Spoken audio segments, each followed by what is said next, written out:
Om Shanti 22 February 2026 अव्यक्त मुरली पुनरावृत्ति 5 February 2009।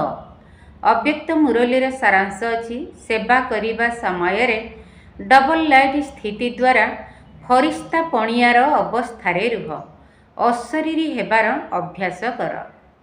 सेवा करिबा समय रे डबल लाइट स्थिति द्वारा फरिश्ता पणियार अवस्थारे रुह, अशरीरी हेबार अभ्यास कर। आज बाप दादा चारिआडर पिला मानकर तीनोटी रूपकू देखुछंती।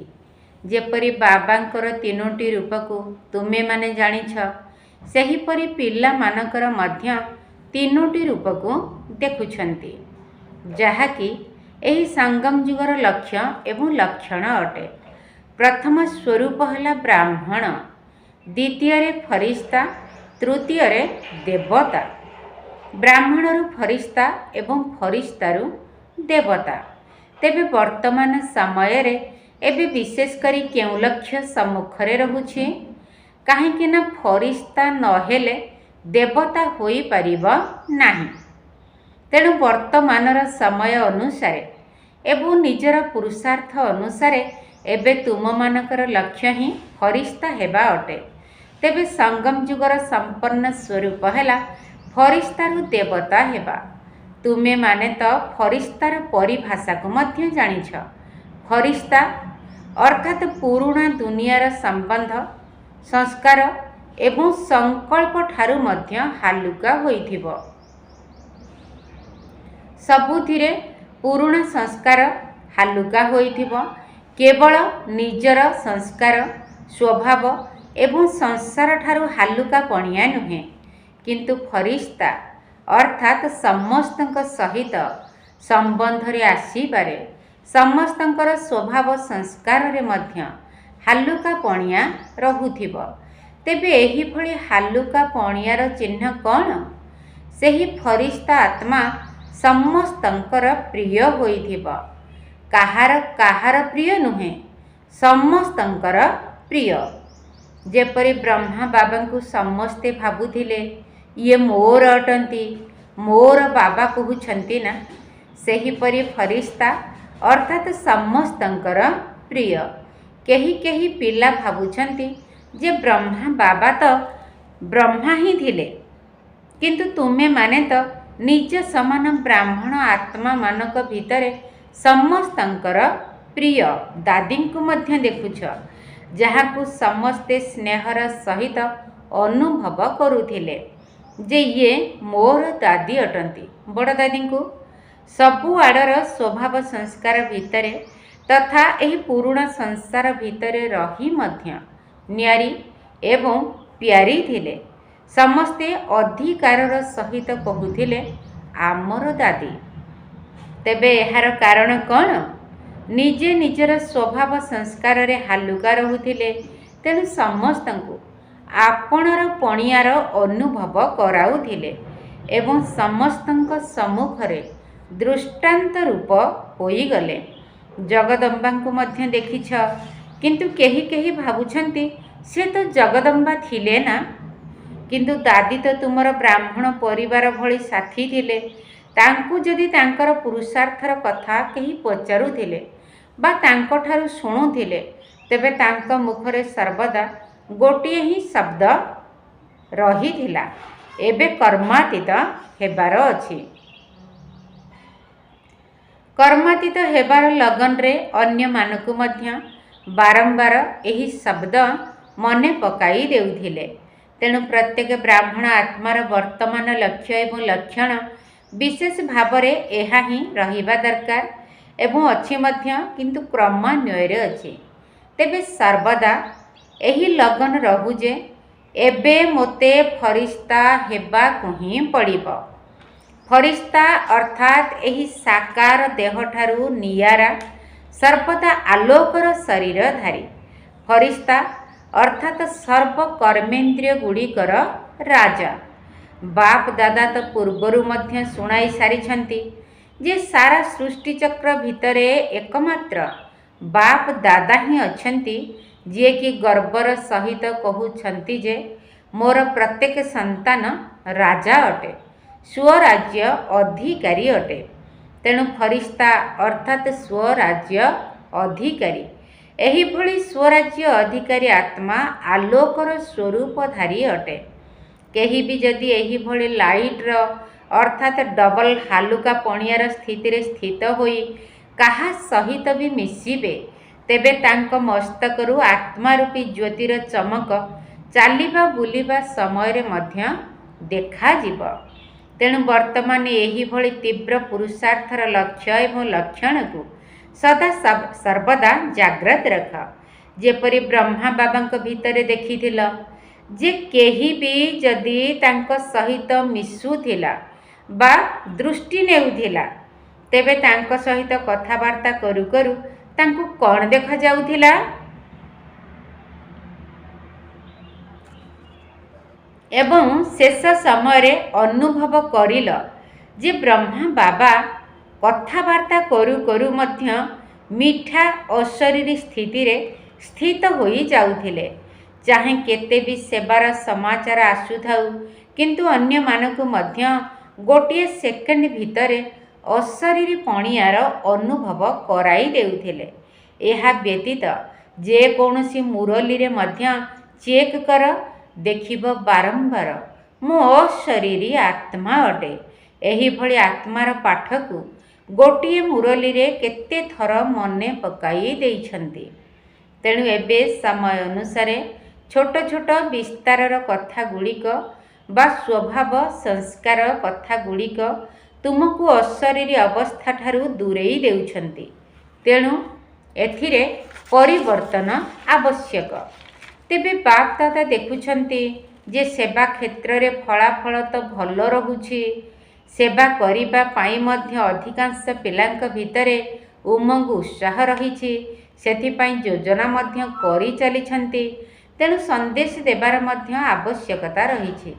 ଏବଂ ବାପ୍ ଦାଦା ଆଜି ବି ମଧ୍ୟ ଭିନ୍ନ ଭିନ୍ନ ବର୍ଗର ଭିନ୍ନ ଭିନ୍ନ ସ୍ଥାନର ସେବାର ବହୁତ ଭଲ ଫଳାଫଳ ଦେଖିଛନ୍ତି। କିନ୍ତୁ ସେବା କରିବା ସହିତ ଅଶରୀରୀ ପଣିଆର ବାୟୁମଣ୍ଡଳ କମ୍ ମେହନତରେ ଅଧିକ ପ୍ରଭାବ ପକାଇଥାଏ। ଶୁଣିଥିବା କଥା ଭଲ ଲାଗିଥାଏ, କିନ୍ତୁ ବାୟୁମଣ୍ଡଳ ଦ୍ୱାରା ଅଶରୀରୀ ପଣିଆର ଦୃଷ୍ଟି ଦ୍ୱାରା ଯଦି ଅନୁଭବ କରିଥାନ୍ତି, ତେବେ ସେହି ଅନୁଭବ ଭୁଲି ହୁଏ ନାହିଁ। ତେଣୁ ସେବା କ୍ଷେତ୍ରରେ ଏବେ ବିଶେଷ ଭାବରେ ଅଶରୀରୀ ପଣିଆର ତୀବ୍ର ଇଚ୍ଛାକୁ ସାମିଲ କର। ଶାନ୍ତିର ହେଉ, ସୁଖର ହେଉ, ଖୁସିର ହେଉ ବା ଆତ୍ମିକ ସ୍ନେହର ହେଉ, କୌଣସି ନା କୌଣସି ଅନୁଭବ କରାଅ। ନିଜର ଚାଲିଚଳନ ଦ୍ୱାରା ସ୍ନେହର ହେଉ ବା ଆତ୍ମିକ ପ୍ରେମର ହେଉ, ଯେଉଁଭଳି ଆତିଥ୍ୟ ଦେଉଛ, ସମ୍ବନ୍ଧ ଦ୍ୱାରା ମଧ୍ୟ ଦେଉଛ ଏବଂ ପରିବାର ଦ୍ୱାରା ମଧ୍ୟ ଦେଉଛ, ତାକୁ ତ ଏଠାରୁ ଅନୁଭବ କରି ଯାଉଛନ୍ତି। କିନ୍ତୁ ଅତୀନ୍ଦ୍ରିୟ ସୁଖର ଅନୁଭୂତି ସହିତ ଶାନ୍ତିର ଆତ୍ମିକ ନିଶା ଏବେ ବାୟୁମଣ୍ଡଳ ଦ୍ୱାରା ଏବଂ ଭାଇବ୍ରେସନ ଦ୍ୱାରା ଅନୁଭବ କରାଇବା ଉପରେ ବିଶେଷ ଧ୍ୟାନ ଦିଅ। କୌଣସି ନା କୌଣସି ବିଶେଷ ଅନୁଭବ କରାଅ। ଯେପରି ତୁମର ବ୍ୟବସ୍ଥା ଗୁଡ଼ିକୁ ଦେଖି ପ୍ରଭାବିତ ହୋଇ ଯାଉଛନ୍ତି। ପାରିବାରିକ ସ୍ନେହର ଏଭଳି ବ୍ୟବସ୍ଥା ଅନ୍ୟ କେଉଁଠି ବି ମିଳିବ ନାହିଁ। ସେହିଭଳି ଏବେ କୌଣସି ନା କୌଣସି ଶକ୍ତିର ବା ପ୍ରାପ୍ତିର ଅନୁଭବ କରି ଯାଆନ୍ତୁ। ଏବେ ତ 70-72 ବର୍ଷ ପୂରଣ ହେବାକୁ ଯାଉଛି। ଏତେ ସମୟର ଫଳାଫଳରେ କ'ଣ ଦେଖିଲ? ମେହନତ ତ କରିଛ, କିନ୍ତୁ ଏବେ ପର୍ଯ୍ୟନ୍ତ ବ୍ରହ୍ମାକୁମାରୀମାନେ ଭଲ କାମ କରୁଛନ୍ତି।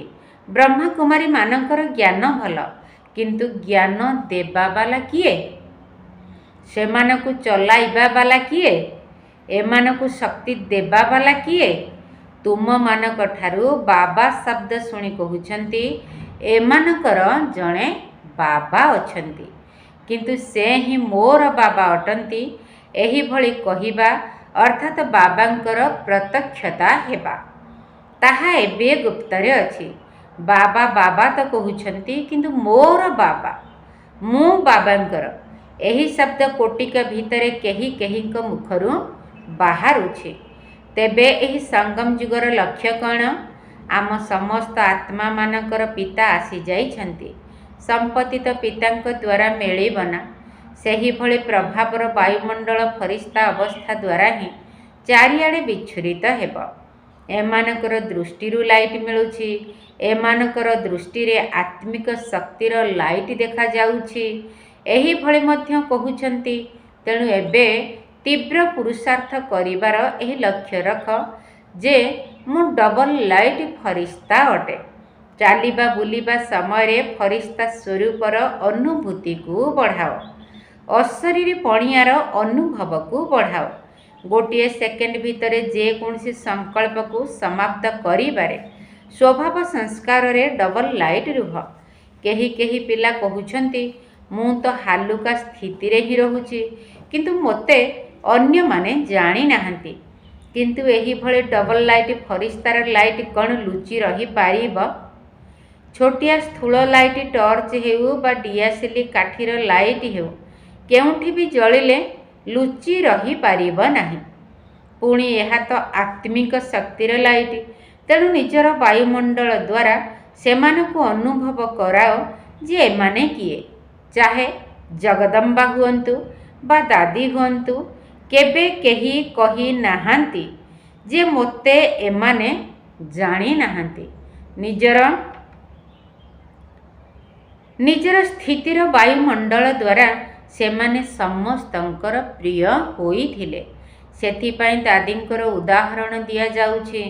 କାହିଁକି ନା ବ୍ରହ୍ମା ବାବାଙ୍କ ପାଇଁ ତ ଭାବୁଛନ୍ତି ଯେ ତାଙ୍କ ଭିତରେ ତ ଶିବ ବାବା ଥିଲେ। ପୁଣି ଶିବ ବାବାଙ୍କ ପାଇଁ ମଧ୍ୟ ଭାବୁଛନ୍ତି ସେ ତ ସ୍ୱୟଂ ନିରାକାର ହିଁ ଅଟନ୍ତି।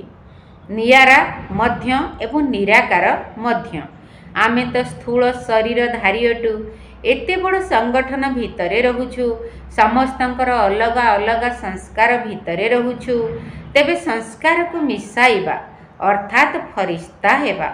ଭିନ୍ନ ଭିନ୍ନ ସଂସ୍କାରକୁ ଦେଖି କେତେକ ପିଲା ନିରାଶ ମଧ୍ୟ ହୋଇଯାଉଛନ୍ତି।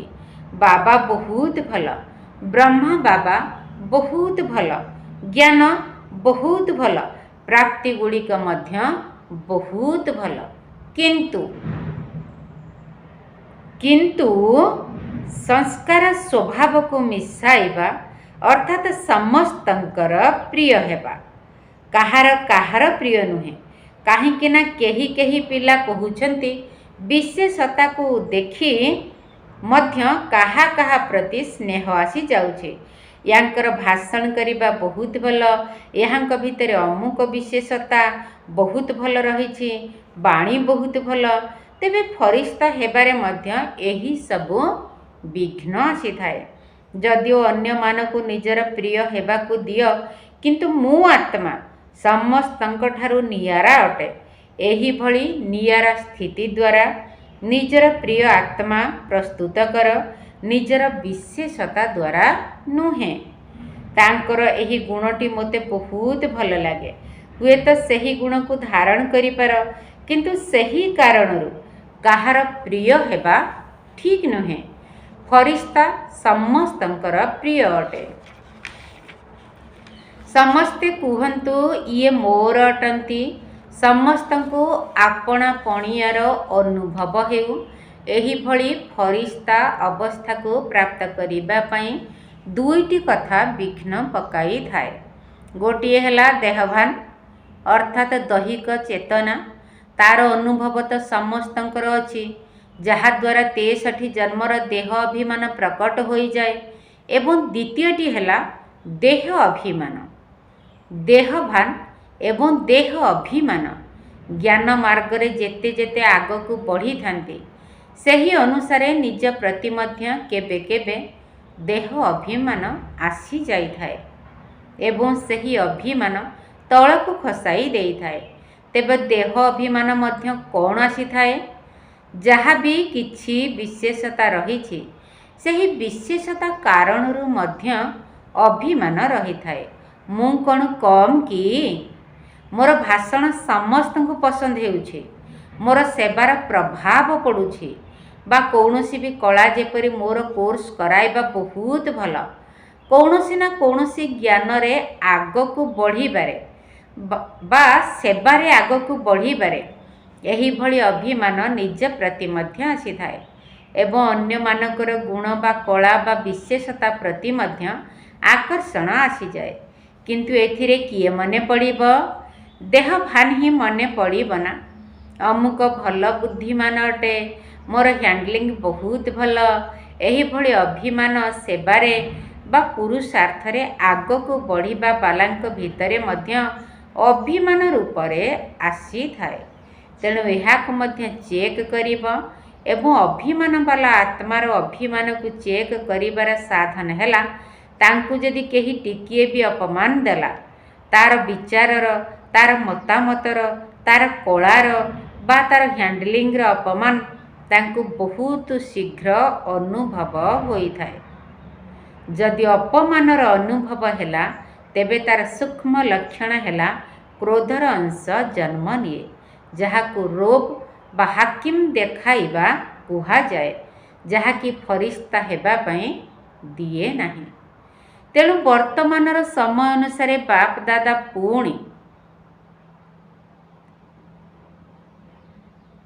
ଥରେ ମନେ ପକାଇ ଦେଉଛନ୍ତି, ନିଜର ସଙ୍ଗମ ଯୁଗର ଅନ୍ତିମ ସ୍ୱରୂପ ଫରିସ୍ତା ସ୍ୱରୂପକୁ ଏବେ ନିଜ ଜୀବନରେ ପ୍ରତ୍ୟକ୍ଷ କର, ସାକାରରେ ଆଣ। ତେବେ ଫରିସ୍ତା ହେବା ଦ୍ୱାରା ଅଶରୀରୀ ହେବା ବହୁତ ସହଜ ହୋଇଯିବ। ତେଣୁ ନିଜର ଚେକିଂ କର ଯେ ନିଜର ବିଶେଷତା ପ୍ରତି ବା ଅନ୍ୟ କାହାର ବିଶେଷତା ପ୍ରତି ସୂକ୍ଷ୍ମ ରୂପରେ ମଧ୍ୟ କୌଣସି ଆକର୍ଷଣ ବା ଅଭିମାନ ନାହିଁ ତ?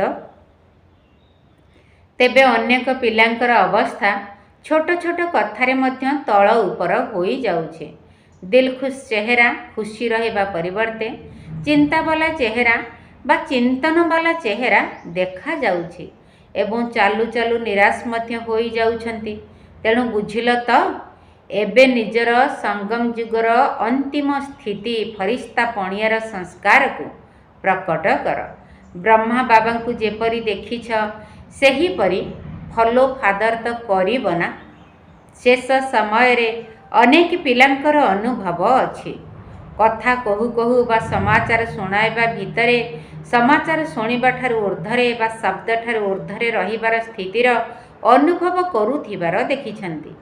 କେହି କେହି ବାବାଙ୍କୁ ଅନେକ କଥାର ସମାଚାର ଶୁଣାଇବା ପାଇଁ ବହୁତ ଯୋଜନା କରି ଆସିଥାନ୍ତି।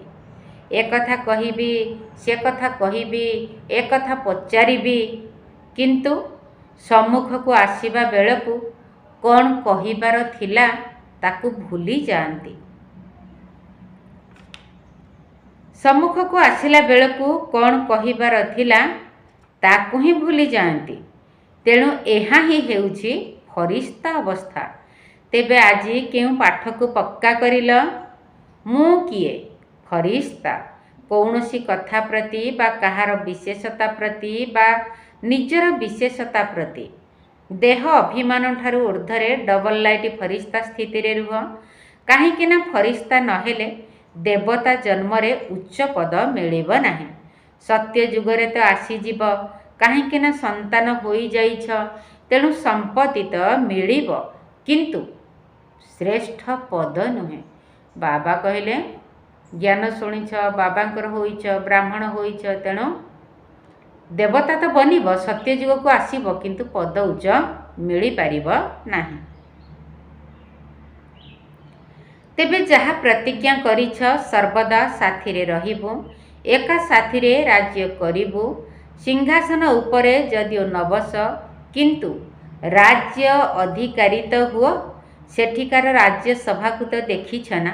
ଯେଉଁମାନେ ବି ରାଜ୍ୟସଭାର ଅଧିକାରୀ ହୋଇଥାନ୍ତି, ସେମାନେ ତିଳକ ଏବଂ ମୁକୁଟଧାରୀ ହୋଇଥାନ୍ତି। ରାଜ୍ୟ ଶାସନ କରିବାର ଚିହ୍ନ ହେଲା ତିଳକ ଏବଂ ମୁକୁଟ। ତେଣୁ ବହୁତ ସମୟରୁ ସ୍ୱରାଜ୍ୟ ଅଧିକାରୀ ହେବାକୁ ପଡ଼ିବ, ମଝିରେ ମଝିରେ ନୁହେଁ। ବହୁତ ସମୟର ସ୍ୱରାଜ୍ୟ ଅଧିକାରୀ ସିଂହାସନ ଉପରେ ହୁଏତ ବସି ନ ପାରନ୍ତି, କିନ୍ତୁ ରାଜକୀୟ ପରିବାରର ଅଧିକାରୀ ହୋଇଯାଆନ୍ତି। ବାବା କହିଲେ ଯେ ବହୁତ ସମୟର ସ୍ୱରାଜ୍ୟ ଅଧିକାରୀ ସିଂହାସନ ଉପରେ ହୁଏତ ବସି ନ ପାରନ୍ତି, କିନ୍ତୁ ରାଜକୀୟ ପରିବାରର ଅଧିକାରୀ निश्चित भाବରେ हेबे। अच्छा आज जो मैंने प्रथम थर आछंती सेमाने उठ। अच्छा सभार 3 भाग पिला तो उठी छिड़ा होइछंती। अच्छा जो मैंने भी प्रथम थर आसीछंती सेमानकु बाबा सहित साकार रे प्रथम थर मिशिबार एवं जन्मदिनर अभिनंदन। बाप दादा आसीथिबा सबु पिला मानकु एही वरदान देउछंती जे आसीछ जदिओ अति विलंबरे किंतु नुआ करी आसीथिबा पिला मानक प्रति गोटे विशेष वरदान हैला जे केबे भी एभली संकल्प करिब नाही जे आमे किपरि आगकु जाई परिबो। तेबे ठू लेट अर्थात अति विलंबरे आसीथिबा पिला मानकु बाप दादा एबे तो तुमे माने केवल विलंबरे आसीछ, अति विलंबरे आसीना। एबे तुम समस्तंकु विशेष करी बाप दादा एवं निमित्त होइतिबा ब्राह्मण परिवारर भाई भौणी मानकर विशेष सहयोगर भावना रही जे तुमे माने जदि एही अल्प समय को अर्थात गोटिए गोटिए सेकेंड को सफल करिबार संकल्प करिब कहीं अल्प समय भितरे बहुत किछि पाइबार अछि।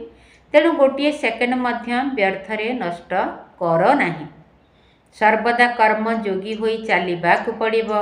कर्म को तो छाड़िबार नाही किंतु कर्म सहित जोग को सामिल करी कर्म एवं जोगर संतुलन रखिबाकु हेब। तेबे एही भली संतुलन रखी चलिबा बालांकु अतिरिक्त आशीर्वाद मध्य मिलता। जेमती लौकिक रे देखा जाए जे आमर जो परीक्षा गुड़ाक होता है एग्जाम होता है तो सेथिरे बेसी नंबर क्या मिलता है जे जो माने प्रश्नर यथार्थ उत्तर दे थांती एवं हैंडराइटिंग बा तांको अक्षर गुड़िक सुंदर होता है तो सेमानकु फुल मार्क्स मिलता है। जो मानकर यथार्थ उत्तर होइथिबो किंतु अक्षर किचिरी मिचिरी होइथिबो अक्षर सुंदर है नथिबो भल है नथिबो माने पढ़ी हो नथिबो तो सेमानकर भी नंबर कटि थाए। आउ जदि अक्षर बहुत सुंदर किंतु प्रश्न जहाँ चाहूँचे डिमांड करुचे सही मुताबक उत्तर दिया जाएनि तो भी नंबर कटिब। तेणु जार अक्षर सहित यथार्थ उत्तर जे दे थाए तार जमती फुल मार्क्स आसे ठीक से ही भली एठी जदि आमे जोगयुक्त स्थिति रे रही गुणर धारण रे रही जदि कर्म करिबा श्रेष्ठ कर्म करिबा सबु दिव्य गुणर धारणा करी ताहले आमको मध्य फुल मार्क्स मिलिबो। तेणु बाबा कहउछंती पिले तमे कर्म करिबा सहित जोगयुक्त होई कर्म कर धर्मयुक्त कर्म कर एवं प्रभु स्मृति रे रही कर्म कर दिव्य गुण बा धर्म धारण रे रही कि कर्म कर धर्मयुक्त कर्म जोगयुक्त कर्म युक्तियुक्त कर्म कर। तेबे एही भली संतुलन रखी चलिबा बालांकु अतिरिक्त आशीर्वाद मध्य मिलता। तेणु जो माने मध्य एही विलंब समय आसीछ अति विलंबर बोर्ड भी आगकु लागिबाकु जाउछि। तेणु तुम मानक पई सुजोग अछि अल्प समय भितरे बहुत पुरुषार्थ करि परिब। बाप दादा मध्य वरदान देउछंती जे पिला मानकर साहस आधार रे साहाय्य निश्चित मिलिब। एबे चारियाडर पिला मानकु बाप दादांकर आंतरिक आशीर्वाद पद्मगुण अभिनंदन एवं शुभ कामना। आसीथिबा पिला मानकु एवं जो माने पत्र बा ईमेल पठाइछंती सेमानकर याद प्यार गोटिए सेकेंड ठारू मध्य कम समय मध्य रे बाप दादांक पाखरे पहुँची जाउछि। सेमानकु मध्य एवं बाप दादांकर तुषार्थ आत्मा माने एवं बंधन रे रहुथिबा माता माने जो माने कि माड़ को मध्य गलार हार करि देइछंती एही भली आत्मा मानकु मध्य याद प्यार एवं नुआ नुआ स्नेही आत्मा माने जो माने एबे बाहरुछंती किंतु कम अछंती तेबे स्नेही सहित सहयोगी अर्थात डबल हेबा उचित। चारियाडर समस्त युवक वृद्ध छोट पिला माने माता माने पांडव माने समस्त को शुभ भावना अभिनंदन अभिनंदन अभिनंदन। आम समस्त आत्मिक संतान मानकर आत्मिक बाप दादा को अभिनंदन अभिनंदन अभिनंदन एवं नमस्ते नमस्ते नमस्ते सुप्रभात। ବରଦାନ। ସାକାର ଏବଂ ନିରାକାର ପିତାଙ୍କର ସଙ୍ଗ ଦ୍ୱାରା ପ୍ରତ୍ୟେକ ସଂକଳ୍ପରେ ବିଜୟୀ ହେଉଥିବା ସଫଳତା ମୂରତ ଭବ। ସାକାର ଏବଂ ନିରାକାର ପିତାଙ୍କର ସଙ୍ଗ ଦ୍ୱାରା ପ୍ରତ୍ୟେକ ସଂକଳ୍ପରେ ବିଜୟୀ ହେଉଥିବା ସଦା ସଫଳତା ମୂରତ ଭବ।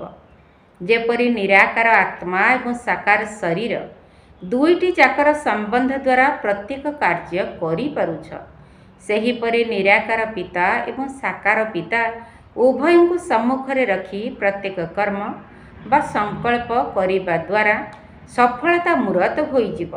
କାହିଁକି ନା ବାପ ଦାଦା ଯେତେବେଳେ ସମ୍ମୁଖରେ ଅଛନ୍ତି, ତେବେ ନିଶ୍ଚିତ ଭାବରେ ତାଙ୍କଠାରୁ ଯାଞ୍ଚ କରାଇ ନିଶ୍ଚୟ ଏବଂ ନିର୍ଭୟତାର ସହିତ କରିବ।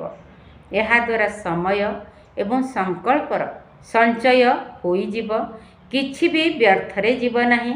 ପ୍ରତ୍ୟେକ କର୍ମ ସ୍ୱତଃ ହିଁ ସଫଳ ହେବ। ସ୍ଲୋଗାନ: ଆତ୍ମିକ ସ୍ନେହ ସମ୍ପତ୍ତି ଠାରୁ ମଧ୍ୟ ଅଧିକ ମୂଲ୍ୟବାନ ଅଟେ। ତେଣୁ ମାଷ୍ଟର ସ୍ନେହର ସାଗର ହୁଅ।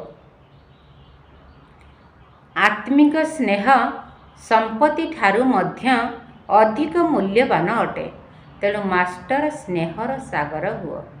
ବାବା କହିଲେ ଆତ୍ମିକ ସ୍ନେହ, ରୁହାନୀ ସ୍ନେହ ସ୍ଥୂଳ ସମ୍ପତ୍ତି ଠାରୁ ମଧ୍ୟ ଯଥେଷ୍ଟ ମୂଲ୍ୟବାନ। ତେଣୁ ମାଷ୍ଟର ସ୍ନେହର ସାଗର ହୁଅ। ଅବ୍ୟକ୍ତ ଇଶାରା: ଏକତା ଏବଂ ବିଶ୍ୱାସର ବିଶେଷତା ଦ୍ୱାରା ସଫଳତା ସମ୍ପନ୍ନ ହୁଅ। ଧର୍ମସତ୍ତାବାଲାଙ୍କ ଆଗରେ ପବିତ୍ରତାର ଶକ୍ତିକୁ ଏବଂ ରାଜ୍ୟସତ୍ତାବାଲାଙ୍କ ଆଗରେ ଏକତାର ଶକ୍ତିକୁ ପ୍ରମାଣିତ କର। ଏହି ଦୁଇଟି ଶକ୍ତିକୁ ପ୍ରମାଣିତ କରିଦେଲେ ଈଶ୍ୱରୀୟ ସତ୍ତାର ପତାକା ବହୁତ ସହଜରେ ଉଡ଼ିପାରିବ। ତେବେ ଏହି ଦୁଇଟି ସତ୍ତା ପ୍ରତି ବିଶେଷ ଧ୍ୟାନ ଦେବା ଆବଶ୍ୟକ। ଯେତେ ଯେତେ ପବିତ୍ରତା ଏବଂ ଏକତାର ଶକ୍ତି ଆଧାରରେ ସେମାନଙ୍କ ସହିତ ପାଖାପାଖି ସମ୍ପର୍କରେ ଆସିବ, ସେତିକି ସେମାନେ ନିଜେ ନିଜେ ତୁମର ମହିମା ବର୍ଣ୍ଣନା କରିବାକୁ ଲାଗିବେ। ଆଚ୍ଛା, ଓମ୍ ଶାନ୍ତି। ଖୁସିର ଖବର ଶୁଣନ୍ତୁ ମୋର ଭଉଣୀ ଭାଇ, ବୃହସ୍ପତି ଦଶା ପଡ଼ିଛି, ଦୁଃଖ ଯିବ ପଳେଇ। ଖୁସିର ଖବର ଶୁଣନ୍ତୁ ମୋର ଭଉଣୀ ଭାଇ, ବୃହସ୍ପତି ଦଶା ପଡ଼ିଛି, ଦୁଃଖ ଯିବ ପଳେଇ। ଭାରତ ହୋଇବ ସ୍ୱର୍ଗ, ଶିବ ବାବାଙ୍କ ବାଣୀ, ସୁଖ ଶାନ୍ତି ସ୍ନେହ ପ୍ରେମରେ ବାସ କରିବା ପୁଣି। ଭାରତ ହୋଇବ ସ୍ୱର୍ଗ, ଶିବ ବାବାଙ୍କ ବାଣୀ, ସୁଖ ଶାନ୍ତି ସ୍ନେହ ପ୍ରେମରେ ବାସ କରିବା ପୁଣି। ଏବେଠୁ ଅଭ୍ୟାସ କରିବା ଆସ ରାଜଯୋଗର, ପୁଣ୍ୟ ଖାତା ଜମା ହୋଇଲେ ଯିବା ସ୍ୱର୍ଗପୁର। ଏବେଠୁ ଅଭ୍ୟାସ କରିବା ଆସ ରାଜଯୋଗର, ପୁଣ୍ୟ ଖାତା ଜମା ହୋଇଲେ ଯିବା ସ୍ୱର୍ଗପୁର। ବିକାରକୁ ଦାନ କରିଣ ହେବା ଗ୍ରହଣ ମୁକ୍ତ, ଷୋହଳ କଳାରେ ସମ୍ପୂର୍ଣ୍ଣ ହୋଇବ ଆତ୍ମା ସତ୍ୟ। ବିକାରକୁ ଦାନ କରିଣ ହେବା ଗ୍ରହଣ ମୁକ୍ତ, ଷୋହଳ କଳାରେ ସମ୍ପୂର୍ଣ୍ଣ ହୋଇବ ଆତ୍ମା ସତ୍ୟ। ଦେହ ଅଭିମାନ ଅଟଇ ସବୁଠାରୁ ଖରାପ, ଏହି ଅବଗୁଣ ଛାଡ଼ିବା ଦେଖି ନିଜ ସ୍ୱରୂପ। ଦେହ ଅଭିମାନ ଅଟଇ ସବୁଠାରୁ ଖରାପ, ଏହି ଅବଗୁଣ ଛାଡ଼ିବା ଦେଖି ସତ୍ୟ ସ୍ୱରୂପ।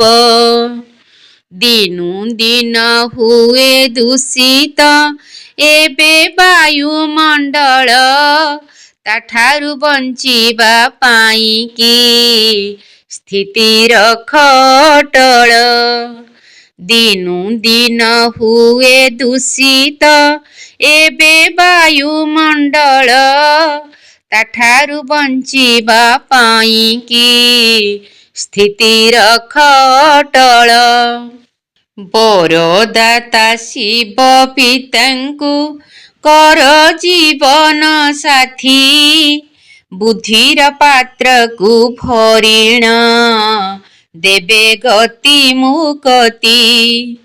ବରଦାତା ଶିବ ପିତାଙ୍କୁ କର ଜୀବନ ସାଥୀ, ବୁଦ୍ଧିର ପାତ୍ରକୁ ଭରିଣ ଦେବେ ଗତି ମୁକତି।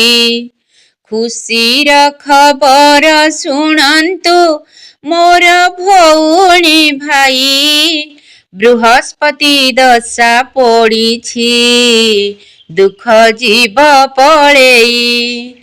ଖୁସିର ଖବର ଶୁଣନ୍ତୁ ମୋର ଭଉଣୀ ଭାଇ, ବୃହସ୍ପତି ଦଶା ପଡ଼ିଛି ଦୁଃଖ ଯିବ ପଳେଇ।